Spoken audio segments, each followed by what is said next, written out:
พี่น้องเป็นตอนที่3เลยเด้อพี่น้องเด้อไล่เหือไฟพุทธสถานแห่งนี้วัดลาวพุทธรามกุ๊ปมาร์เก็ตเมืองแซนดิโกนำพาโดยพระเดชพระคุณพระอาจารย์บุญอวยบุญญาลัตน์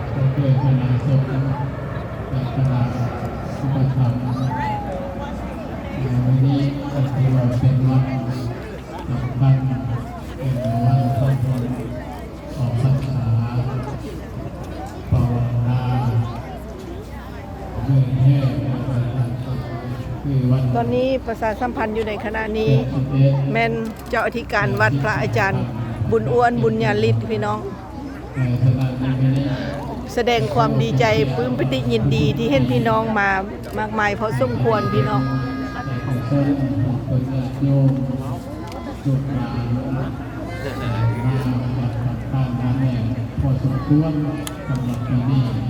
ได้ยินเสียงอาจารย์บอกสิย่างไปทางพุ้นกันเด้อโอเคต้องให้ไปต่ำเด้อนำลาก็แสดงรักษาไว้เป็นศิลปะภาพที่สวยงดงามฉะนั้นในนามอาตมาเจ้าว่าสมเด็จวัดสมเด็จพระนางอุปถัมภ์วัดทั้งหมดผมขอให้ความมุ่งมั่นใจนำพระอุปถัมภ์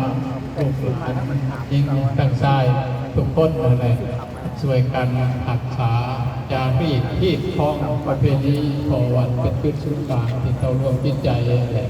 ปีบันทึกโอ้ยอะไรปิดหน้ามาปิดหน้านี่ที่ทายเอาเจ้าชุดแบบพวกใจในจังหวัดพันยืนสิเดมอบให้ยาทวอนอะไรไม่อยากกินคุยกับบัตรบ้านเลยก็ไม่ย่อยยาทวอนไม่บยักออกเสียงตอนนี้ไปแมนโคศกเสียงเอกก็คือยาอาวท่าวรบุพามณีได้มอบหมายมาจากสมเด็จ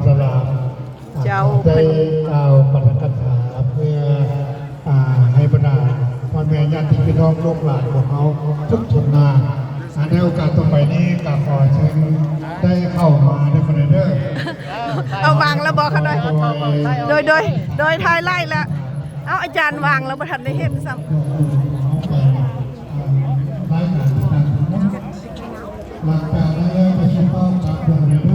อาจารย์มายืนอยู่นี่ไปใส่ละถ่ายรูปกันแม่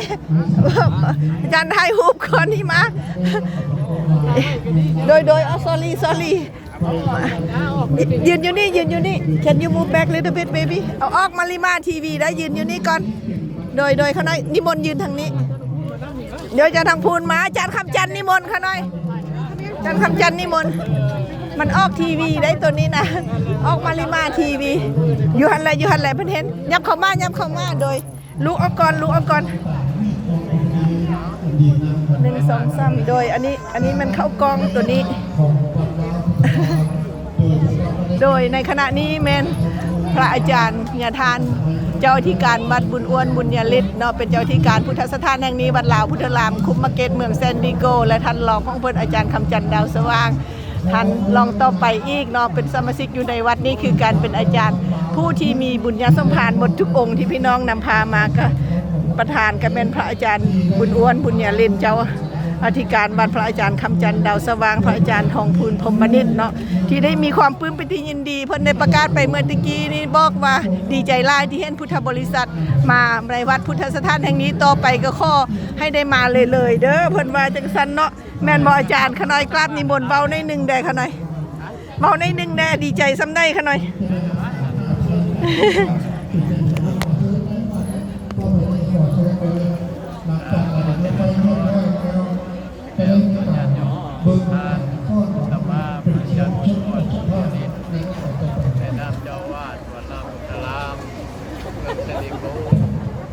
ตอนนี้เป็นวันทำบุญฉลองวันโบราณเรียกว่าวันพรรษาวันเขายัดของการเสด็จไปกับไทยเรียกว่าที่นี่เชฟแต่หน่อยนึงเป็นการเริ่มต้นที่ได้มีลูกในตลาดได้มันมืดมันแจ้งมันมืดน้ำน้ำมันว่า เจ้าว่าแต่ก็ดีใจข้าวเนาะ โดย นานแดงก็จะหักซ้ายก็เป็นดีไว้ มืดไล่ ด้านทำบ้านเข้าไปในการทำบ้านตาสาธุต้นเนี่ย สาธุ ผู้ใดผู้ใดค้าสมุทรสาครและจังหวัดลาวบุรีรัมย์ด้วย สาธุ โดย การสั่งสามนา สาธุ สั่งตัดสินว่าและดำเนินการในสถานเชิญชวนและการสั่งความเป็นศาสนาในวัดเจ้าล่างซึ่งต่ออายุวันนาสมัยเป็นสมาชิกคนที่มาชุมนุมที่มีความรู้สุภาพอัตปฏิบัติคนสุนทรภาพเนวี โดย ต่อเล่าทีวีนั่งเพชรมรนี่ โดย คิดว่าเราจะเดิน สาธุ สื่อให้มากข้าจะเดิน สาธุสาธุสาธุกราบขอบพระเดชพระคุณไล่ๆกันหน่อยกราบขอบพระเดชพระคุณพระอาจารย์บุญอ้วนบุญญาฤทธิ์เนาะค่ะหน่อยเนาะที่มาทักทายพี่น้องเฮาพุทธบริษัทเนาะเจ้าครูบายืนอยู่นี่ไกลๆนี่รออีทายฮู้งามๆคือโองามอยู่นี่งามอยู่นี่งามยืนนี่ค่ะหน่อยถ่ายรูปโดยถ่ายรูปเมื่อกี้มันอันคนเดียวโดยส่งไปบาทเนาะเอาใหม่โอเค1 2 3เนี่ยงามแล้วเบิ่งหน้าพี่น้ามาทางนี้เห็นไฟหลายๆโดยสาธุขอบใจสาธุนี่มาแล้วพี่น้องในขณะนี้กำลังไล่เหือไฟอยู่พอดีเลยงามๆพี่น้องงามๆเด้อ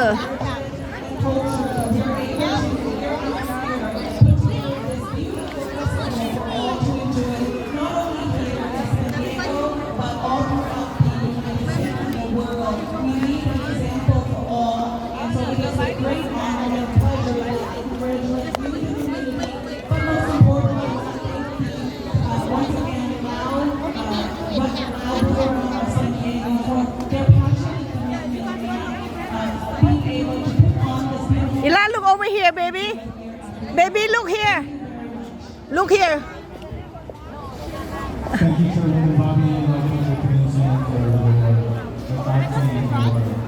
สวยงามไล่พี่น้องโอเคงามเนาะ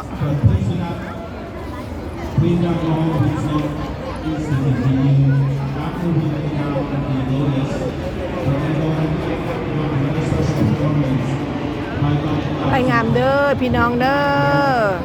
สาธุบูชาขมาบูชาสังฆบูชาพญานาคบูชาพญาครุฑบูชาแล้วก็พระแม่ธรณีบูชาพระแม่คงคาบูชาเด้อเนาะประบาลนาออกพรรษาเป็นพิธีของพวกเขาพี่น้องมาทางนี้จะเป็นอัน สบายดีบุญเดียวเด้อว่ามีมือเถื่อสกิลซิมีรันมีไปก่อนไปเอายืนอยู่นี่ ทางพิธาในนามบางที่ก็ได้กล่าวผ่านพ้นไปแล้วดังนั้นในนามบัลลาพุทธราปัญสิโกคณะโอกาสนี้ต่างหน้าผ่านทางท้องคุณกันว่าขอแสดงต้นขอบคุณมายังผู้เป็นพ่อแม่ของเด็กภายในส่วนการพัฒนาลาวที่ได้นำเอาลูกหักหลายแพงของเขามาประกอบควรเพื่อให้เป็นการเรียนรู้ ไปยืนนำแม่ ดอกบัวที่จะมาหลักไปแล้วมันยุ่งยากและขาดผู้ปกครองประการไหนและอีกประการหนึ่งชุดเข้าไปนี่หมายความว่าลูกหลานของเขานั้นปีต่อไปนี่เขาจะมีความสำเร็จทำงานเพื่อเป็นเป็นอินการขอสูตรการนี้แสดงว่าของพระกเจ้ามายังสูตรการวัฒนธรรมลาวทั้งหมดนำแต่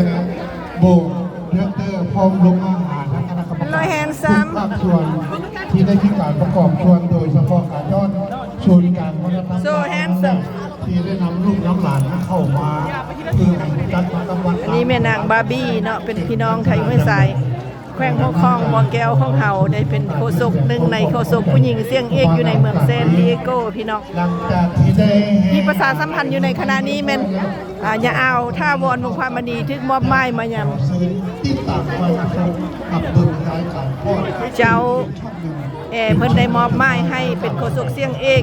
ประจำ ลาวต่างแดนเนาะพี่น้องเนาะในขณะนี้ก็แม่นท้าวพิยานี่ก็ได้ประชาสัมพันธ์อยู่ในขณะนี้มาทางพุ่นมาทางพี่ Go home as we are concluding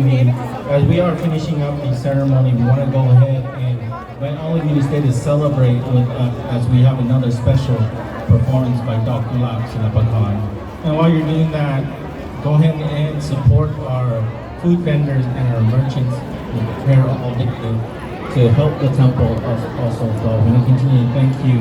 for all the wonderful volunteers, the support committee, the Wat Lao Budaram board for working hard to set this event up after year. This is an annual event for us to go and keep our heritage and tradition. So President Thongpoon Sayarat, the Venerable Abbot Bunyuan Bunyarit, I want to thank you, all of you, for coming to celebrate this festival with us. ขอขอบใจน้ำกินของผู้ทอนอีกผ่านเป็นเกียรติที่เราจะทำแทนที่ผ่านมาปรากฏว่ามีปัจจัยหลายประการชิ้นเดียวกันโดยเฉพาะแล้วประการที่มีการเรื่องการตั้งพาของวัดเราพัฒนาโดยเฉพาะนั้นญาทานอยู่เพื่อนบุญยินเข้าด้วยมาสมรัฐการที่สองต่อมาในผู้ออกแรงงานนั่นก็คืออันไหนที่การประกอบชวนโดยเฉพาะมันเป็นสูตรต่างวัฒนธรรมเราก็มันยานางต้องปีและการเคลื่อนลานปีดาเราพร้อมเดียวกันนี้ก็ได้มีส่วนประกอบการประดับประดาตกแต่งกับเพื่อนทานแอนดรูมานิสุขพ่อด้วยและพ่อปีแทนมานิสุขก็เป็นครอบครัวลูกหลานที่ได้มีการประกอบชวนได้เห็นหน่วยงานต่างๆได้รวมฟังพูดไปโดยเฉพาะแล้วการประดับของคุณเดียวว่าการได้ยืนเป็นโฮมโฟโฮมใจให้ลูกให้หลานครับเด็กคอยที่ตามไปครับพอมาฟังแล้วก็จะไปขอขอบใจครับ We want to go and continue to commend everyone that supports the temple through your generosity and all your support. We're going to be able to continue this tradition. We want to go and also give a special note and recognition also to our President Thongpoon Khamsayarat for his leadership in building this temple and guiding us through the many renovations of the temple. This is a collaborative effort. เขาวิดีโอแล้วน้องคนงามของเขาเด้อ The building of the over a decade now, and also the Manisuk family, บ่ได้ถ่ายรู Lao ปเลย Cultural Community Center. Now it's everybody, this collective effort, all of you, the members of the temple. ไป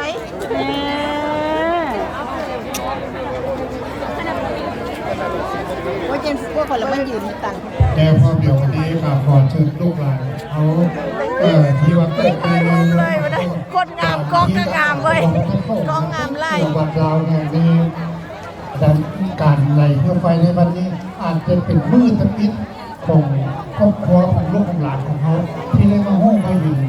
ผลงานต่างๆทั้งหมดโดยเฉพาะแล้วการทำเจ้าได้อธิบายฟังแล้วตามรายการของยาปอง Hello beautiful อธิบายด้วยว่าพวกยุกย่อการไหลเพื่อไฟนี่คืออันไหนว่าทุกประสงค์ See you stop by my shop เป็น today การไหลเพื่อไฟนี่บูชาพญานาค Beautiful You gonna dance? Oh good I be ready to film you เขาได้นำ Hi beautiful มาเมื่อหลายเส้นสักบัดผ่านมาให้พ่อแล้ว Say สบายดีสบายดี Yeah thank you ยัง Hi มีปีหนึ่งประกาศเลยครับต้องขอ There you go มาเป็นยัง ขอเข้าใจ Hello hello สบายดี There you go Go ahead and commend all of you for those that are attending this festival for the very first.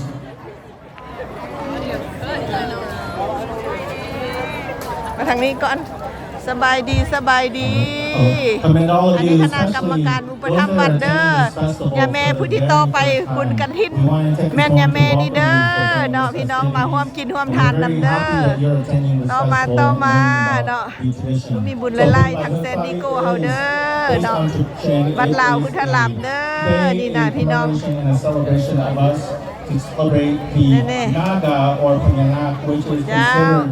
the protector Hi beautiful of Hi beautiful during this time. Hello hello Hi เอ้ยคนงามสาว2,000 ปีเอ้ยเนาะไปทางนี้มันจึงค่อยงามโอเคสวยงามไล่เด้อ at the heart of this particular celebration, it ไปเลย is ไปเลย for us to pay เหมือน respect ลายเหมือนลาย to อย่าโกโก้ Ananda Hi and beautiful the protector of Laos and the Mekong River.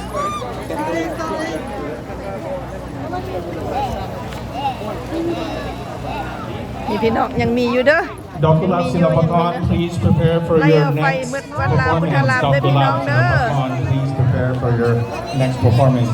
Do not go home, guys. Bon. เซสบายดีนุ่ม What's your name Alexandra. Sandra so beautiful today no oh I'm so happy to see you where's your friend oh Is it okay okay if you can take photos of us? okay ฮะ Is it okay if you can take photos of us? okay my hands available okay มาอีลายืนอยู่นี่ก่อนนบงามๆเอานบโอเค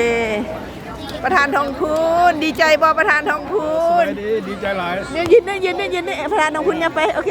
ยืนอยู่นี่สิเห็นประธานแน่มีความดีใจหลายบ่ ดีใจหลายปีนี้เพราะว่าเป็นปีทำบิดที่พวกเราเริ่มเป็นปีนี้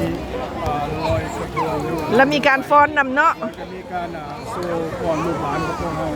ที่แสดงให้เห็นถึงว่ารักษาไว้ฮิตของประเพณีของพวกเรา โดย นางดอกบัวเนี่ยฉะนั้นปีนี้เป็นปีทำบิดที่หลังจากโควิดเกิดขึ้นแล้วพวกเรา ได้คือคืนว่าซั่นซะ กลับไปคือนี่แหละพวกเราก็ดีใจที่ว่า Dr. Lab Silapakon, please be on standby for your performance. มีการขายเครื่องงาม อาหารการกิน